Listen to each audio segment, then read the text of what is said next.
Welcome back to the final Decalogue Yes, episode. This is our we made grand, it. grand finale.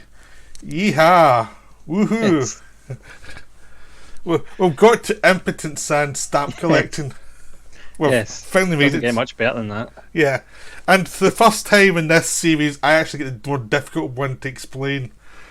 Yes, I mean, this was just a fluke how it happened, but I actually got the easy ones repeatedly until now, and I get the impotence one, so it kind of serves me right for, being smug about all these ones I got. well, take it away. Yes, so about impotence. A Right, short film about impotence. yeah, that's pretty much what it is. Right, so the impotence. right, basically, this is about a guy who goes to a doctor. He's a surgeon, and he goes to a doctor, and he finds out he's impotent. There's no hope for his lower parts to work anymore in sexual matters. There's nothing there anymore.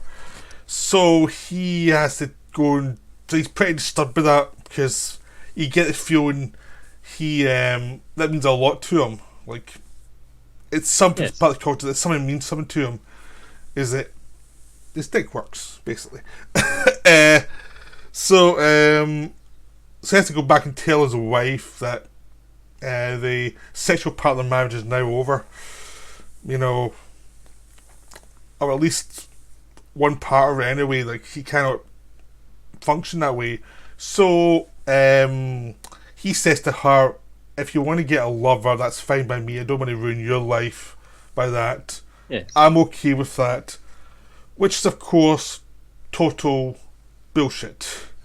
yes, He is not okay with that. So when she says to him, no, I won't, I'll stick by you, the marriage will continue, will be strong. That's just, it's beyond that element.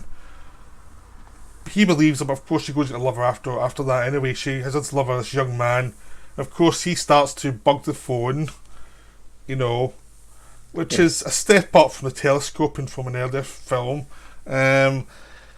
Like, Kieslowski seems to enjoy having people spying on other people. yes. He's a bit of a perv on the side for recording his films. It's So maybe a metaphor for the state. I know, but also for Also, yes, yeah, we can get both sides really with that one. But he basically starts to follow his wife, starts to find out where she meets her lover, starts to hide in closets like Kim Clock and Blue Velvet. yeah, never a good sign. No, eventually she breaks up, but she's having problems with this as well, and she breaks up with a young man because she realises it's not a good thing, and she realises he's been spying on her, and she confronts him, and the young man doesn't take it well, but they seem to start to find something in the relationship that works for them. That's as far as I can go. There is a little bit at the end which is spoilery. Yes, I don't want to go into until we're in spoiler section. But that's the general outline. It's like living with your limitations and growing up and realising what's important, what's not important to your life. yes, But he does this with impotence. As you've suggested, there's a political aspect of the state watching the people and being jealous of them and being angry at them. It's probably the most political one, really, if you want to look that way. yeah. Again, it's the being political without overtly being political. Yep. So Kieslowski uses politics by using impotence, the thing that all men fear, and any state fears being impotent to their people. And this was just before communism collapsed and the floodgates opened, and Yeah, so while this has been shot, lots of things were changing in Polish society. But the actual film itself is a much more humane look at how people get affected by their limitations and how they get affected by jealousy. And it's not about unlike the young man who's watching a woman in a short film about killing or Decalogue sex, this is about a stable relationship that's Yes. been twisted by a physical defect. And there's also a young woman who's going for a heart operation. She wants him to do the heart operation, and she's wondering whether to go ahead or not with it, because she's not sure if she wants to be. Because if she doesn't have this operation, she can't become a singer. She won't have enough breath for that. Yes. And it's a metaphor for how people change or don't want to change, or if it's in your control, will you change or not? So you get the main story, it's a little side story as well. Yeah. And it's about how you're affected by change, and how it's not as easy and as simplistic as everyone thinks it is. Because you think, okay, you can't get up anymore, just deal with it. I mean, there are other sexual things you can do, which doesn't really come up in this one. But I think Kieslowski's really going for the fact that this guy is actually almost defined by his penis. Yeah, and also it's the masculine traits of that. And also it's kind of also the definition of what is love again, what is marriage. If you take away the sexual aspect, is it still marriage? You know, what actually makes those components? Because as soon as you take one away, then that can completely erode the relationship. Yeah, but it also it's more complicated because it erodes a relationship, but ultimately it defines it a lot more. It's like they both fall into their weaknesses. They both fall into, they say they can get over it, and they say it too quickly, and they don't define it as close. They don't think it through as much as they should have. But going through the traumas, they actually start to have a stronger relationship and become more defined as a couple again. Yeah, it's defined by the choices that are made from his initial one of go and take a lover, I don't mind. Yeah, which he did way too fast, really. Yes. He did it without... It's almost as safe to say, I'm stronger than this, and he wasn't. But he found his way through it, but he went for the facile,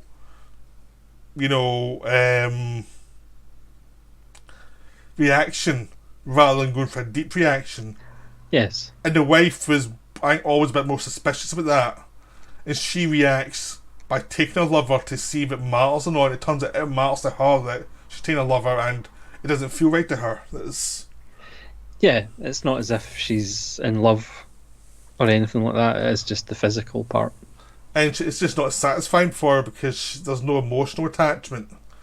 Whereas her lover, the young man, at one point he says, we'll get married or whatever. Of course, she just tells him to leave and just shuts the door in his face. Yeah, he doesn't realise what's going on. He's too immature. And he kind of echoes the older guy, the guy who's got the impotence problem, by dealing with everything very quickly and not actually let it sit, really. Well, she kind of is probably the most mature person in the film because she actually is suspicious of the quick fix solutions these guys go towards. It's like she knows it's more complicated, but she has to make mistakes to figure it out, like we all do in life, really.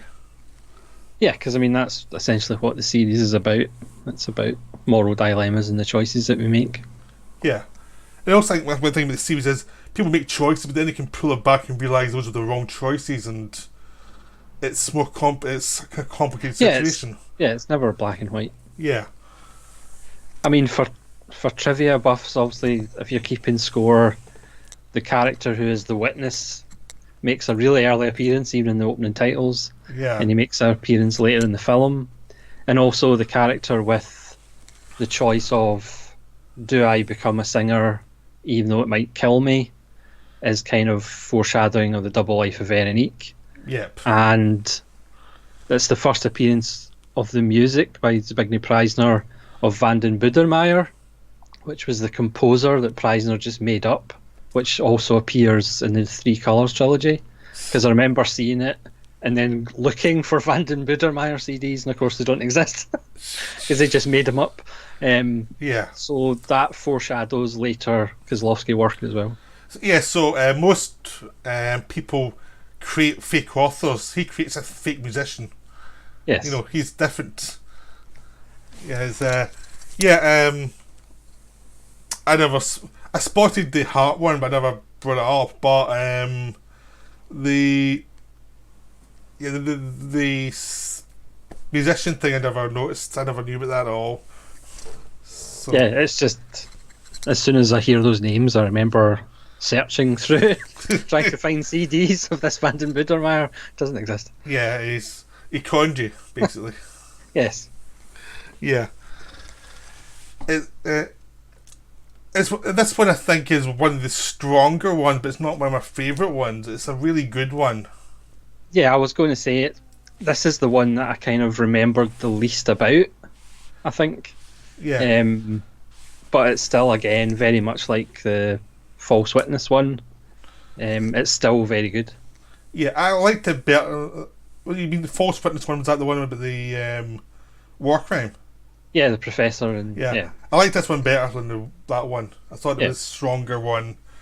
Like, I think as it went on, it created. By actually sticking to people who are making mistakes, you can empathise with them, because there's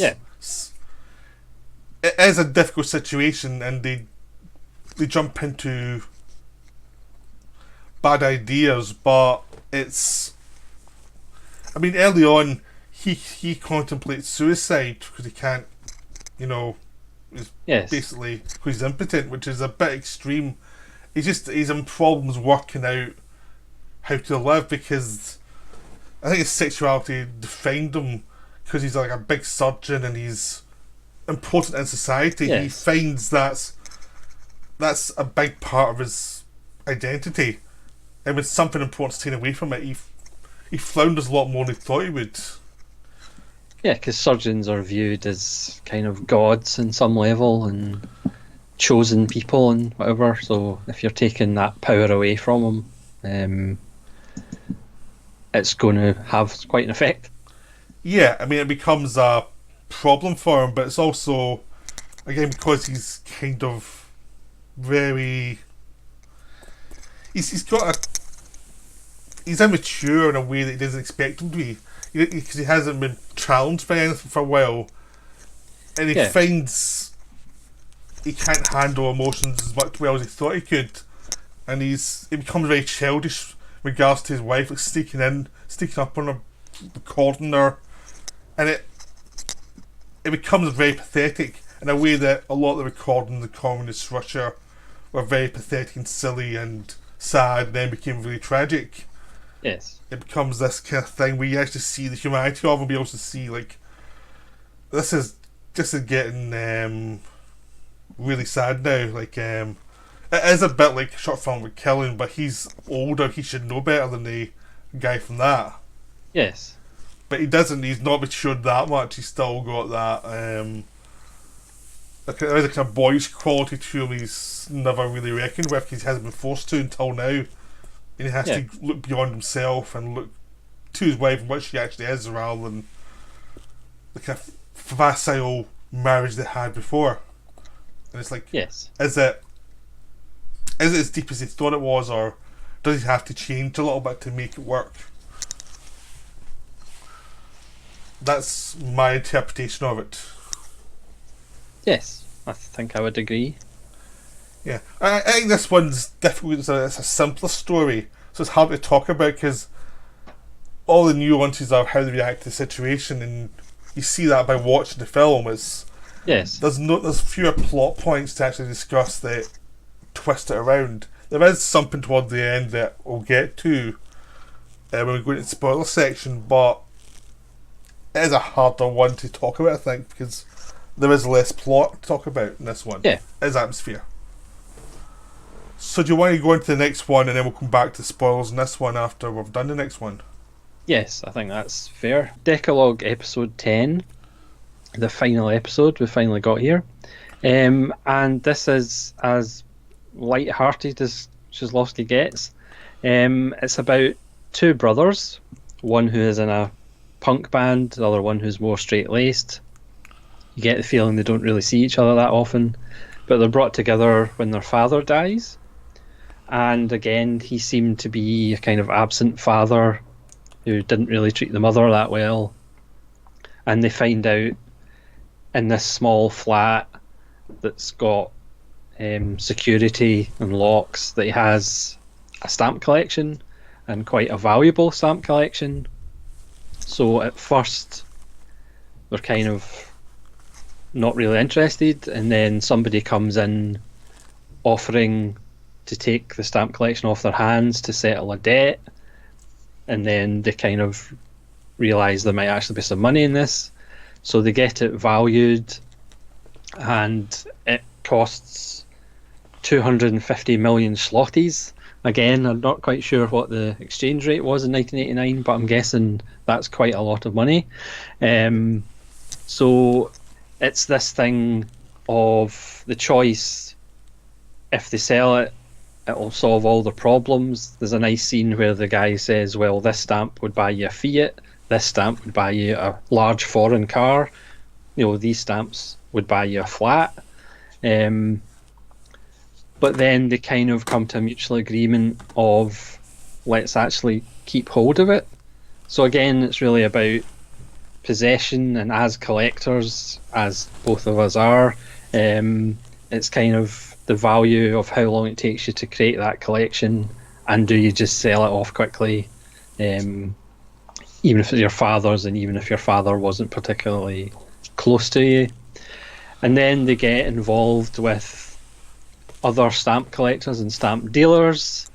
There's a whole wonderful series of events because they decide there's one stamp missing, so they really want to get that stamp, and they have to go through certain things to get that stamp. And I think I'll just leave it as that as the initial synopsis. Yeah. If that's fair. Yeah, the stamp mafia. Yes. Exactly what I thought of them. You're a stamp mafia now. That's yeah. Yes, there's a wonderful kind of cast of interesting faces in this underground stamp community. This is the lightest episode, but it still has, the moral conundrum of, do you sell off somebody's collection? What are possessions? What are possessions really worth?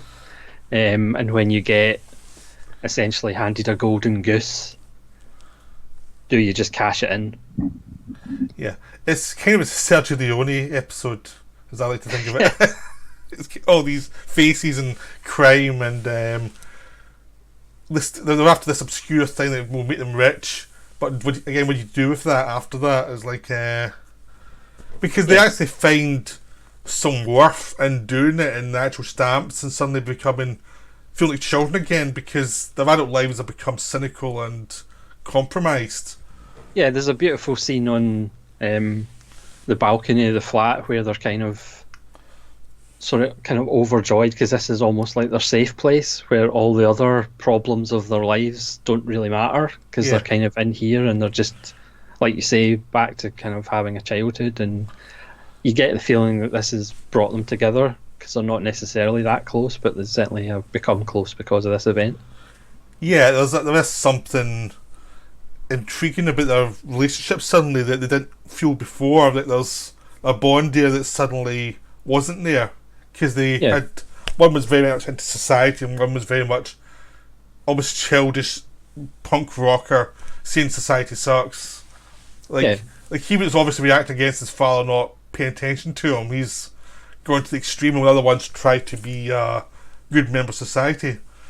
Yes. And he saw his father in the false witness story because he was going to get one of the stamps that... Yes.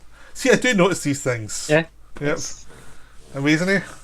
It's just, it's just nice that there is a through line in episodes, so you do get a feeling of this one big body of work rather than, 10 separate episodes. Yeah, it's it is wonderful how that works. Really, how it creates a complexity in the Yeah, whole thing. and it's never overdone. Yeah, but the actual story, it is quite funny, but it's not really a comedy either. Though it's a weird character piece of these people who are a bit odd, and there's Yeah, bits it's where more. It's not perhaps as grim as some of the other episodes. It's got a lighter touch, but yeah, like you say, it's not broad comedy or anything. it's funny in the little character details more than that in the little things they do. And you see them being clever about certain things. It's more interesting there than having lots of jokes. Yeah, and certainly the chain of events they have to go through to get the stamp is kind of blackly humorous. Yeah. It's funny, but it's not funny in a way everyone will find funny. You know? No, Because, it's maybe just me. I don't know. yeah. Yeah. I think we have to spoil this now because the thing we're both dying to talk about is the Yes. thing is one spoiler. So, spoilers from now on for both episodes. Well, will we start just with the stamp one, or do you want to The stamp one. go back? Yeah. The stamp one. Yeah. Well, basically, to get the stamp that they want, they have to speak to somebody else, then somebody else. But at the end of the chain, somebody wants a kidney for their niece, I believe.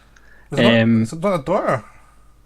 I thought it was their niece, but I don't know. I maybe it was a niece they were close to. It's a small girl anyway. Yeah, it's someone's very close to the one they kidney for. Yeah. So the two brothers need to go for blood tests, and it's Jerry Sturr's character, the more straight-laced one, that has to give away a kidney so they can get this stamp. And there's a nice kind of three-way scene intercut between him getting the operation, the other brother having sex with a nurse, and the robbery of their flat. Yeah. So the upshot is everything gets stolen apart from the one stamp that they wanted to essentially complete the collection. Yeah, they have to start again basically. Yes. With one of them without a kidney. Yes. Which I thought was hilarious. That kind of weird logic is how far you're going to go for this. And it's at that point they've obviously gone too far and their heads have gone. They're really out of it now. But this is how far you go for your obsessions. Yeah, and there's a beautiful scene where obviously the brother's not sure about it, and of course the other brother, who doesn't have to give up a kidney's like, oh, I would give it up in a second. Yeah. Which is a really nice little scene. Yeah. Yeah, but the things are so obsessed, and we know this because we obsess over Blu-rays and things and finding obscure versions of things, like you have various versions of the thing. Yes. Yeah, and I've got various versions.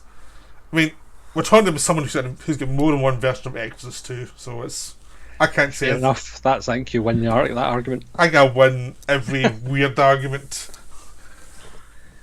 Yeah, I mean it is delightful, and again at the end when they're kind of rebuilding their collection, it's really quite nice because they both buy the same stamps from character from episode 6 in the post office, and again it's just a wonderful little ending.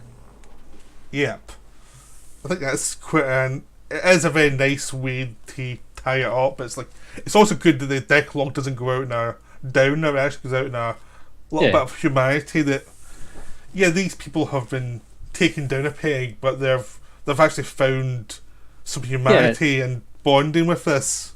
I think because they never had the fortune kind of in real terms. It was there in the collection, but it wasn't actually, cashed out.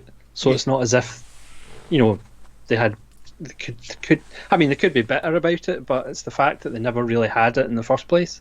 Yeah. So they're kind of less bitter, and it just ends quite nicely with the two of them comparing the same stamps that they bought. Yeah, but the thing is, you sense that they're going to build up their own collections they're going to earn their own collections. They've found something that gives a life purpose beyond their messy lives that actually means something to them.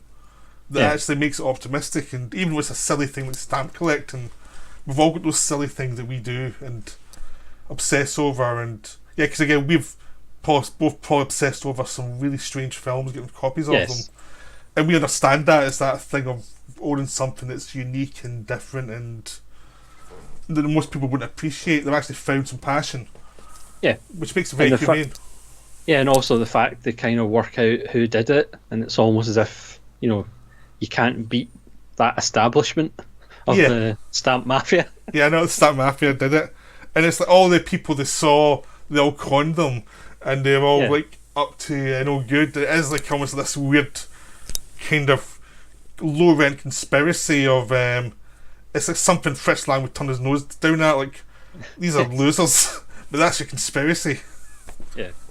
Again, it's kind of political, showing that behind this massive wall of government there's always these weird scrambling people trying to get one over on each other, and it's a much more human thing below the surface. Yeah. Which is kind of nice, because it takes down the like the iron wall thing, and it becomes much more human. And there's conspiracies, but it's a very human conspiracy. Every conspiracy in this series becomes human rather than a government thing. Yeah, and again, it might be a cliche or whatever, but it makes Decalogue universal, because we've all, well, not necessarily all been through everything in the episodes, I mean, but certainly can relate to it. So yeah, I've got both my kiddies still, so I'm okay. Yes. Yeah, but you think, there's lots of stuff in every episode that you've seen happen, or seen something similar to happen, and or you can have heard something about someone similar that it feels like life rather than something specific. Yeah, because obviously from the outside, if you go, oh, here's a 10-part series based in the Ten Commandments, based in communist Poland, you might think, how am I going to get into this? Or, but it's just, well, it's fantastic. It's people. Not that I'm biased. Yeah, it's just people. So we've also got the spoiler for the Impotence one. So yes, do you want to speak about that? Yeah. One of the reasons why I was talking about how immature this guy was because after he and his wife make up and they discuss things, and they actually seem to actually be emotional, ready to go ahead with what they initially agreed, which was that sex wasn't important as a relationship. It's not to do with lovers or anything else, it's not to do with a relationship and being kind to each other. They decide they're maybe going to adopt a child, and that might be the solution to start a family and actually go on with their lives. And it's not just about the seed or something, it's about family themselves. But the young lover is actually, the young ex-lover at that point is still obsessed by her, and he follows her to a skiing trip, and the husband finds out about this, and even though the wife tells the young lover to get lost, and she comes back to try and find the husband in case he does something stupid, the husband tries to commit suicide at that point, and he's unsuccessful. He can't even do that right. He's like, it's darkly funny, it's really funny, but you shouldn't laugh at it, but it is funny if he's impotent at suicide. Yeah, and so he's being treated in the hospital at the time, and he gets a phone call, and it's his wife, and it kind of shows them re-established their bond again.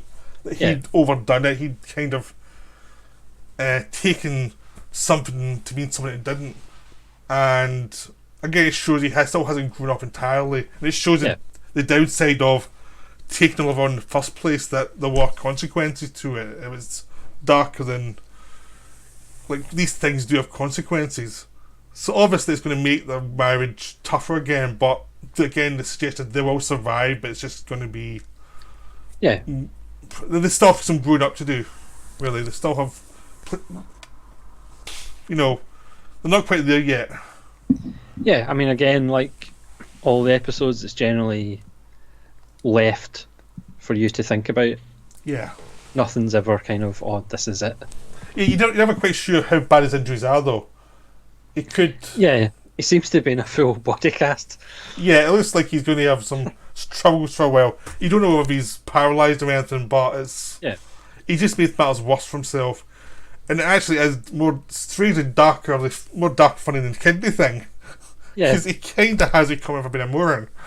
But and Kieslowski doesn't hide the fact that he's a bit of a idiot for this episode. He's like, he behaves badly. That's why I kind of like this episode, because he's quite funny in how pathetic he is, and how he's so masculine, but he's so wrong in everything. Yeah, and again, under doing what a surgeon should supposed to be. So it kind of, Rational and yeah, yeah. There's another element that comes in is that girl gets the operation, and she says yes, she feels different. It's almost just a different person now, and it's almost like she's not quite sure if it's good or bad. It's just different. She's now a different person, which shows you the difference in how the body, what it does to you if how you've changed a little bit by it. yeah, and it's almost removing the artistic side. I know that's kind of obviously a broad suggestion, but it's almost like once you take away that artistic side, what are you left with? Yeah, and when she regains it, she's obviously happier, but she can because she the other side as well. She had a time when she couldn't do the singing. She knows there was another life beyond that she's not going to pursue now. She's going to pursue the singing. There's kind of sadness there that is a bit more mature than what he does, which is just like everything you'd hope you would never do in that situation is like he kind of does, Yeah, It's like I think that's why she's there, for balance, and it works really well. Yeah. I thought this one was really funny, but in a really dark way. I think Blast 2 were both kind of comedies. This one had less jokes, but it was just his reactions to everything was like, oh my god, what are you doing?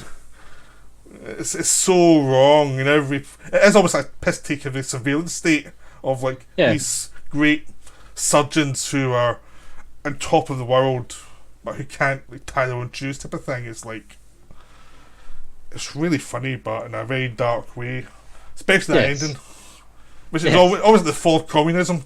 He's in bandages. He's just trapped in his body now. So we're now ready to talk about Decalogue, the full thing, and an overview. One thing I should say first is you actually can buy the scripts for the Decalogue. It's still available. Faber and Faber. They're about £12 or something. You can get them all. And apparently they've changed quite a few of a lot of them changed when they're making them. I haven't got them. Do you have them? No. No, alright. I only have the Shizlowski and Shizlowski by Faber and Faber. Alright. Well, I've actually bought that last week. It hasn't arrived yet. But yeah, I still looked it up and it actually wasn't £12. I was like, that's quite cool for the price. But yeah, you can actually read them and see how he changed them and all the rest of it. I just assumed you'd have them. No, I don't actually have them. Well, I will rectify that shortly. Yes. Did you know they were out, or? No, I wasn't even aware they were out. I wasn't aware, but the Tony Raines extra on this box set was talking about them. Yeah. He said you probably can't find them anymore. So I went and looked. I was like, oh yes, you can find them on Amazon. So they're still available. So I've caused you to spend more money then. Yes. Right. That's good to know. I never do that to you. It's unfair. Yeah. I know it's terrible, isn't it? So how would you sum up Decalogue to somebody who's never watched it, apart from go buy it and go watch it? They're human stories. They're not as imposing as their reputation suggests. Well, that's the big thing I find about most things that are great is you get this thing about them like they're great films, so they're going to be imposing. You're going to feel small watching them. It's like, no, this is human-based stories. The people they feel like people you've seen in real life. It's not complicated.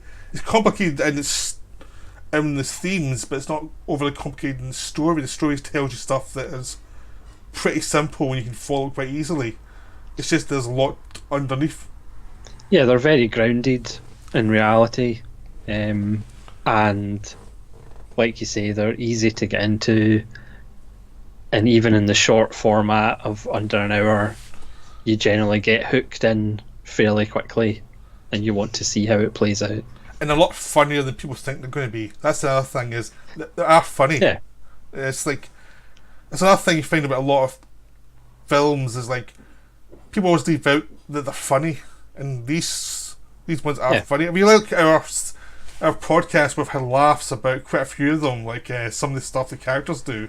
Like, look at the one we did about short film about love.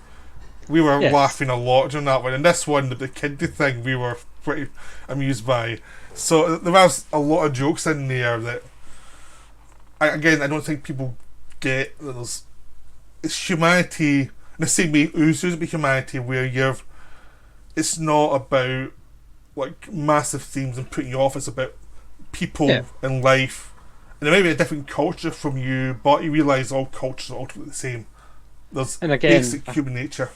yeah, and again, I think that's why Shizlowski made a point of not being overtly political, Yeah, because again, that would one alienate people, two, it would date it, you know.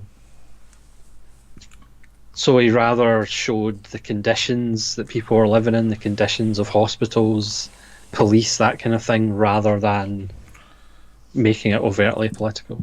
And I think that was a masterstroke too. yeah, because you can scale up and down to what your situation is in life. Like some people now live in situations like that are. They Yeah, can see these films and see the humanity of them, and then other people who may come from a better background, you know that stuff exists, so it's not like it's going to alienate you. It's just yeah, life in a certain culture, and I think that's again really important to emphasize. As these are human stories. These are a lot of very working class people in a lot of stories. yeah, I think the Three Colours trilogy are much more artist based. Really, they feel much more highbrow compared to these, yeah, and characters. But even then, they're very humane in that. But these ones very much are very working class. You get some professionals, but even like doctors and surgeons, you see them at the most human rather than their yeah. most. They're still living in that housing estate. They're not, living in mansions or villas outside of town. They're still in with the lifts that don't work, and There are crappy cars that break yeah, down, and they've dysfunctional marriages. They've got tragic pasts. They've got everything that you'll see in any other life. You'll see in life in any town. yeah, Which was his point was this can be anywhere. Really, this is yeah, not it's a typical, selection of people. I mean, for Poland at the time, that was the middle class living in this flat scheme. You yeah. know, so I think it was one of the best flats they could find. Really, Yeah, I think and that was the highest end yeah, and that they had. that's and and it pretty much is almost like the same level as a kind of lower end flats in Scotland at the time. Yeah, Because I knew people lived in flats and they weren't much different from that at the yeah, time. So it's like that's what communism was like. It was like everybody was living in shitty conditions. yeah. Do you want to have a quick word about the acting, which I think is just I'll let fantastic? you start there because you've got something to say. No, I was just that the acting throughout is just wonderful. It's generally nuanced and subtle, and even characters that may do things that are stupid or things that are illegal, there's still a humanity about them. And even though a lot of the time they're internalizing things, it's just what's going on without being explicit about it. I think that's one of the overarching things about Decalogue. It is subtle in its nuance, but you still know what's going on without being over the top. Yeah. Yeah, I mean, there are great performances. And they actually feel much more naturalistic than you see in a lot of American films, even the ones that are meant to be realistic. Like, I'm Yeah, thinking, now something like Raging Bull, I think some of the performances in that are, like, really loud and kind of yeah, annoying. And this is much more like people, normal people. And the way it's written is actually carefully modulated so you can get nuance in the performance. In a way that's not just yeah, shouting, which I think is much more an American thing. This yeah. is much quieter. And certainly the children involved are excellent, which you can't always say about children in films. I mean, No. Pavel in episode one is just fantastic. Poor Yeah. Pavel. Yeah, I know. I think he treats people as people, even children, and he doesn't talk down to them. He just has them act the way they would act, rather than trying to force something on them that's not innate to them. He actually casts well. And that's one of the other thing, one of the reasons the performance is so good is he casts people well. Like I think he knows a lot of the actors already, or he's worked with some, he'll work with them again. And he knows what their strengths and weaknesses are, so he knows to write to that and shape that to make them what their skills are to be as strong as possible for the stories. He knows actors, and he doesn't have a stereotypical view of actors. He seems to bring them in and let them do their thing, and not, I heard he's not that controlling as a director. There, he gave people a space to and trusted them. So, just for the sake of balance, is there anything that you didn't like about Decalogue, or any kind of gripes? Well, I think the big gripe was the one of the false witness one, where it was a bit preachy. I think that was the biggest one I found. Apart from that, there's not really. I mean, I just thought they were all terrific. No, I mean, obviously I'm biased, but certainly with the exception of that false witness one, which is perhaps a little slow at times, all the other ones are just fantastic and generally zip by. Yeah, actually, I mentioned Uzu earlier on. One of the things I found with him, the same as Ozu, is that like Ozu films also have that same feeling to them, that they move very fast for what should be a slow moving film, because there's all the characters and situations and you're dealing with the people. So it's just because it's all about humanity, they feel pretty fast paced, even though they're not fast paced, because you're interested in them. Which I think is a big thing about a lot of great directors. They can do things that are simple, but actually, from the simplicity, they can yield a lot of results because things develop in interesting ways. I think one of the things with the Decalogue is they develop the stories in interesting ways, so you're always intrigued, you're always finding new things out, but it's never forced. But it's always simple, it's always very simple. Even when the situation becomes complicated, the way people react are simple and human, and you've got to fill it in yourself a little bit. I think that's what a lot of good directors do, is they give you the space to fill in things that aren't articulated, because they respect you to actually fill it in. Yeah. And certainly now that Arrow Academy have released a kind of regular version of it, if you can't get hold of the special edition, I think it's only like 25 quid. Yeah. It's like, you really don't have an excuse not to pick it up. Again, the prints are wonderful. Again, the old VHSs and the DVDs were kind of dark in places, whereas the Blu-rays, the Arrow and Criterion, but I would say Arrow's actually the better edition, is just stunning, the work that they've done on it. Yeah, the prints are really amazing. The sound's good as well. Everything's done perfect. They put a lot of effort into this. They put a lot of work into it. And it's the same way, because I just did videos about Out One. It's the same thing there. That was something that was never really basically released. They don't have the one print of it, and they look gorgeous as well. I think Arrow puts the work in to get the prints good, really, to make it really worth your money to spend money in these like box sets, because the box sets don't come cheap. But but that's why I actually quite like buying the Arrow stuff, because they make the effort worth it, and they're actually wanting you to spend the money, which will support the next release, so you're always going to get more stuff. And they seem to be very committed to actually putting out very good films that are very obscure. Yeah. Which is why they're great.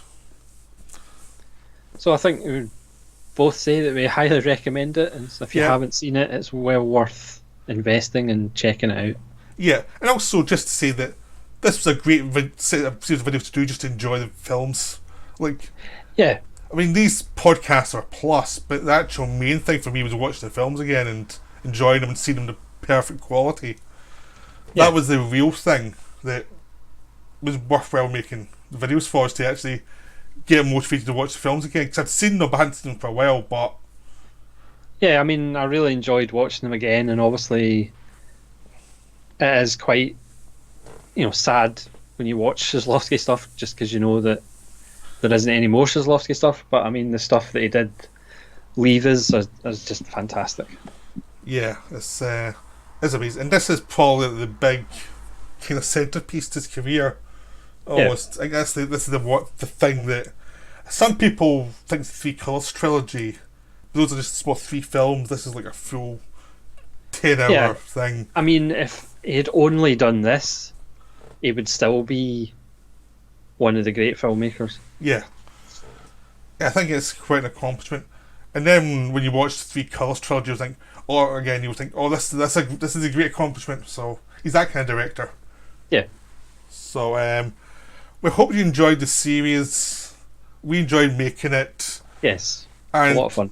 And hopefully, I mean, these videos will be up now for people to watch, hopefully over the years, rather than just as they come out. So that was the idea, was to make videos about Decalogue, so that whenever you watch it, they're there for you to watch the videos on. Yeah, please leave comments below as you watch the episodes yourself, and let us know what you think of them, because we'd be interested to hear. Yep.